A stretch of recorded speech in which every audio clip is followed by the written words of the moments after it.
I was thinking about like when we grow up, kids usually have like this idea. I want to be a doctor. I want to be a fireman. I want to be whatever. I remember as a kid, I didn't think anything other than I don't think I'm going to get through 8th grade. I don't think I'm not kidding. I thought there's no way I'm going to live through high school. I mean, I just had this, it wasn't like a death wish, or maybe it was. It wasn't like I was a suicidal kid. I just felt like I'm not going to make it. I didn't have aspirations of really doing anything until I guess late in high school, I started to think, I don't know, maybe I could act. I don't know. I honestly thought I was going to pump gas or work in a grocery store. Right. Or, because I worked in a grocery store for 3 years and it just seemed like the thing to do. And, luck and all this other shit happened after and I ended up going to college. But for you, what were you thinking as a kid? Because at 19, you were already going to wrestling school. So I assume when you were young, you thought you were athletic, you were into sports. How did it all happen, man? Yeah, like I just when I was a kid, I had this mindset where I wanted to be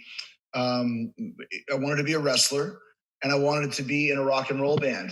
I remember thinking, but like literally kind of deciding that very early on, maybe 13 or 14 or something like that, because it just seemed like those are my two favorite things, and hockey. But I wasn't very good at hockey, and I just didn't like the team element of hockey. I like kind of the personalities and kind of the spotlight and the characters, both in wrestling and in rock and roll as well. So that's kind of like, well, those seem like two things that would be fun to do. And I never really understood whenever, someone would ask me, especially when I, was 16, 17 years old, telling them, I'm going to go into wrestling, and people would kind of laugh kind of thing. It'd be like saying you wanted to be a mime or a sword swallower in the circus. It's like, what?